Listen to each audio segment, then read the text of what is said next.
Hello, ladies and gentlemen. Welcome back to episode, oh my God, 197? I don't know. What episode this is. But thank y'all for tuning back in. If you haven't already, make sure that you like this video, even though you haven't watched it yet.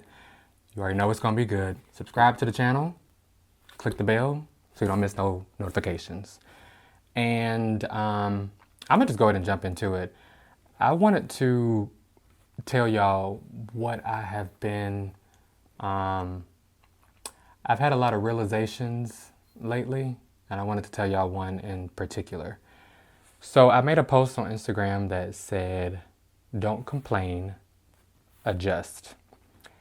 That's because I feel like this entire year, I have been complaining. I have been looking at things with a pessimistic view. I have been very angry, which is something that I haven't dealt with before. And it's been happening pretty much since the beginning of the year. And recently I realized that my complaining and murmuring wasn't getting me anywhere. If anything, it was actually hindering me from making any progress, from seeing anything in a positive view. It kind of made me feel like I was in like this shell, or I felt stuck. So I had that epiphany a couple of weeks ago, and I told myself, I made a vow that I wasn't going to complain no more. And honestly, I didn't think that I could just do it like cold turkey. Like I actually said those words out of my mouth and then followed through with it.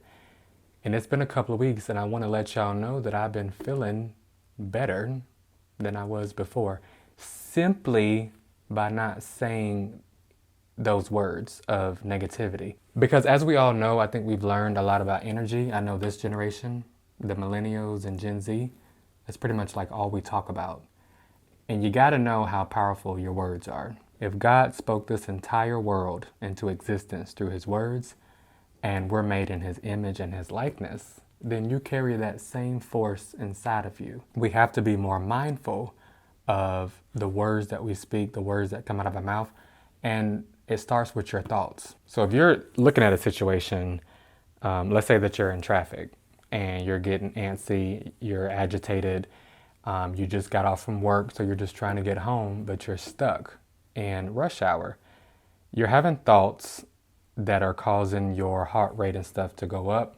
You're feeling angry, you're frustrated because it's gridlock, and all you want to do is get home. But you're having thoughts first before the words come out. Normally, you'll just start probably like honking your horn or cussing somebody out because they're trying to get in your lane.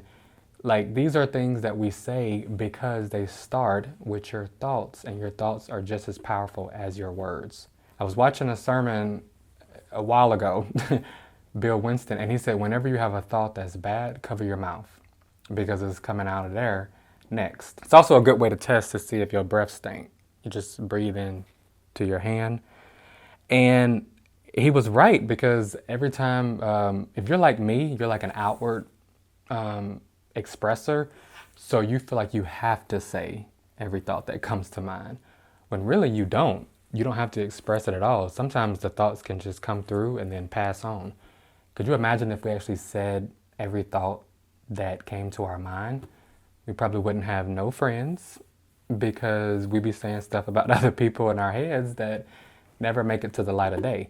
And that just shows how much control you have. You don't have to say everything that comes to mind. And because we know how powerful energy is, whenever you say something that looks like a complaint or negativity, it's going to go out into the atmosphere and generate more things to complain about. If you're in line at Walmart, or you're waiting for an order at Chipotle, you're complaining because they're probably taking too long to make people's food. And then you try to like get other people in line with you to be like, yeah, can you believe this nigga taking all day? Like, where my food at? And they short staffed. Like, you try to rile people up to carry and stay on that same frequency that you are, which is very low. So now we need to just adjust to those type of things. We're also living in a post-pandemic world. People are short-staffed. People have been laid off. People are not willing to work, so a lot of these places don't have enough employees to even make your food. So you got to just be patient. I was at a restaurant a few months ago and they literally took an hour and a half. I had called ahead of time and I was about 15 minutes out.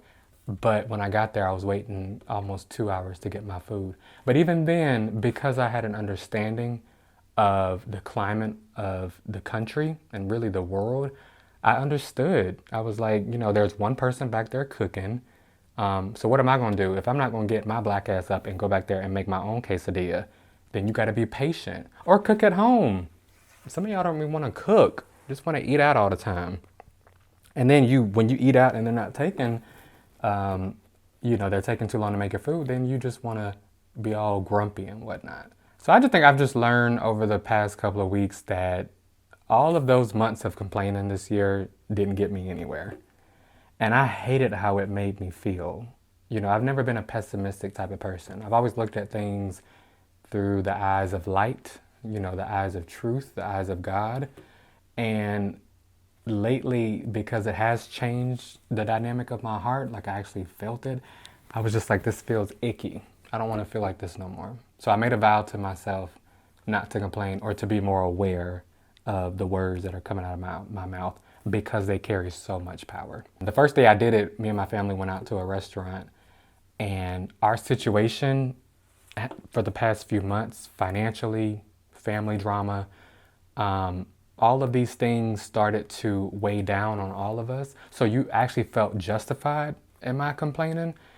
And so during that day at the restaurant, we were only there for like 30 to 45 minutes. I was quiet. I wasn't even at the place where like you say the opposite of the complaint. Like you say something contrary to it that makes you feel better. I just didn't say nothing at all. And then I was angry because I couldn't complain because I did make that vow to myself. So my family was asking like, are you okay? And I slick had an attitude the whole time because I knew that I wanted to say something about the situation. But I knew that it wasn't going to do anything. It was probably going to trigger me or trigger one of my family members. And then, I don't know, then you throw off the whole energy of the whole, being at the restaurant and being together.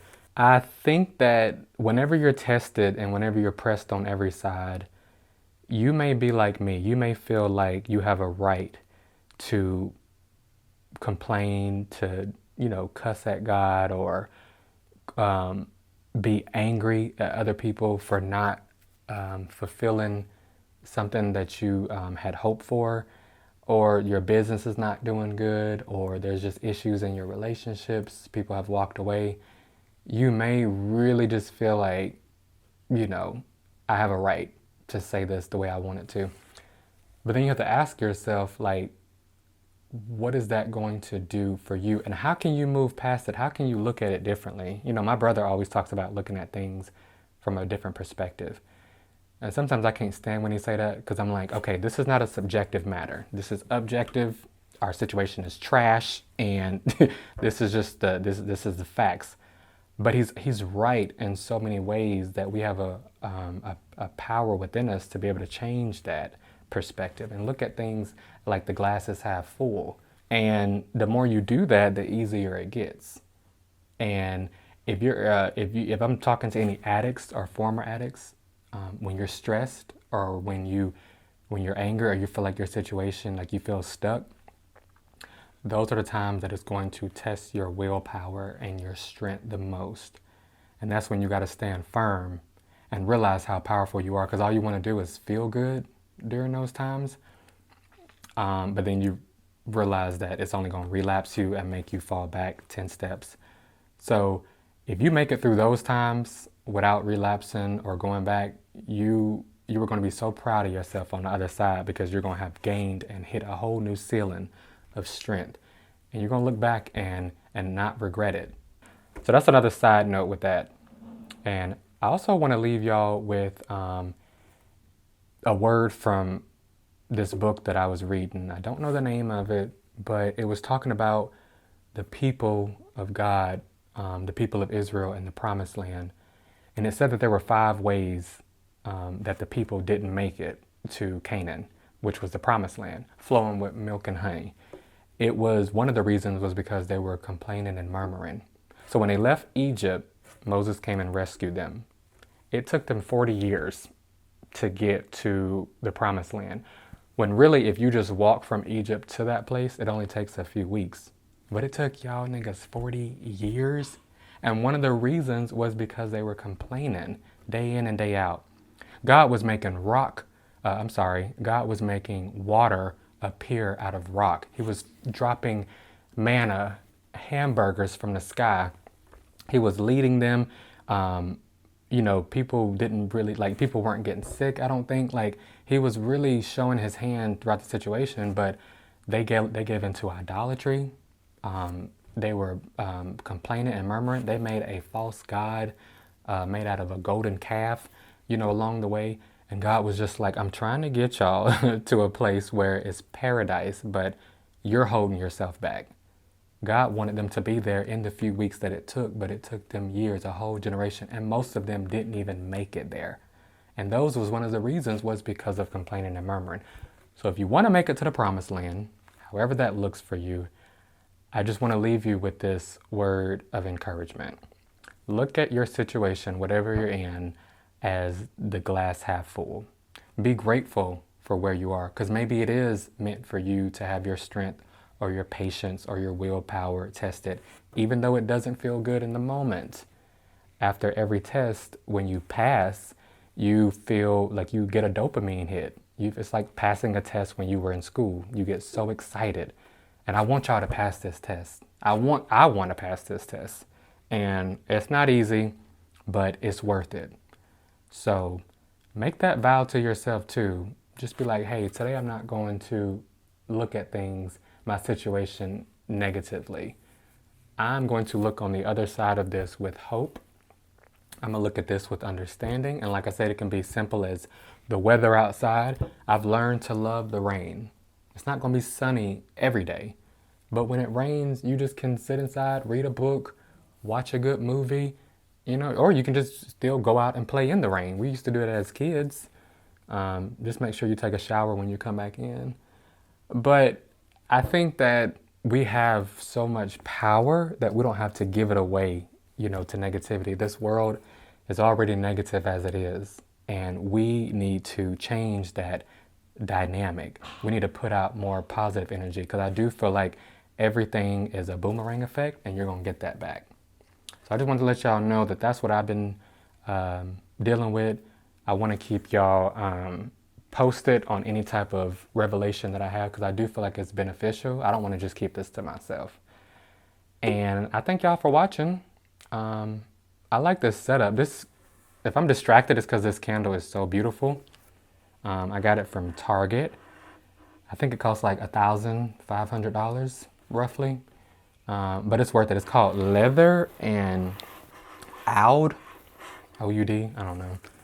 But I like this setup. It feels very conversational. So thank y'all for joining this conversation. And like I said, make sure you like and subscribe. Be careful with your words. Watch your words, okay, y'all? And I promise you it's going to benefit you in the end. It's going to serve your spirits and cause you to even feel better about yourself and the situation. As bad as it may seem, it'll pick your mood up. So, all right, y'all, that's enough for me. My mouth is dry. I gotta go get some water. Peace.